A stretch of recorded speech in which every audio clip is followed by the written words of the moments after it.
Hello' বন্ধু বান্ধৱীসকল, কি খবৰ আপোনালোকৰ? আজি মই এঠাইলৈ যাবলৈ ওলাইছোঁ আৰু আপোনালোকক দেখাই আছোঁ ক'লৈ যাব ওলাইছোঁ। আপোনালোকে ভিডিঅ'টো প্ৰথমৰ পৰা শেষলৈকে চাই থাকিব।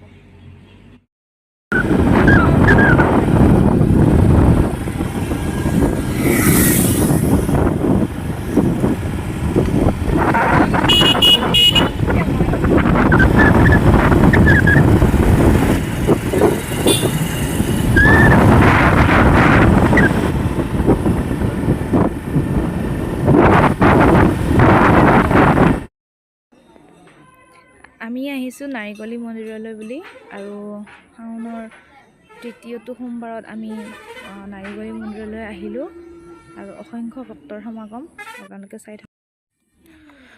আমি চাকি বন্তি জ্বলালোঁ আৰু বাহিৰত ওলাই আহিলোঁ, আৰু ওলাই আহি আমি এবাৰ চৌদিশে চালোঁ আৰু অসংখ্য ভক্তৰ সমাগম হৈছে আৰু খুব সুন্দৰ পৰিৱেশ, বহুত ভাল লাগিলে। আচলতে ভাবি আছিলোঁ এটা সোমবাৰত আমি মন্দিৰত যাব পাৰিলে ভাল আছিলে। গৈছোঁ বেলেগ বেলেগ মন্দিৰত, কিন্তু নাৰিকলী মন্দিৰত যোৱা নাছিলোঁ, কাৰণ প্ৰত্যেকবাৰে যাওঁ যিহেতু, আৰু এইবাৰো যোৱাৰ সৌভাগ্যকণ হ'ল আৰু ভাল লাগিলে খুব। আৰু চাই থাকিব।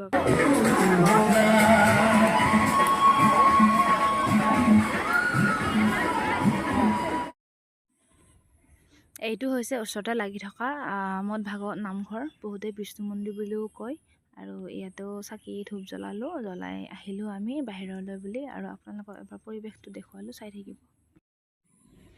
এয়া ওচৰতে লাগি থকা পুখুৰীটো, আৰু ফটো উঠা এটা সুন্দৰ প্লেচ।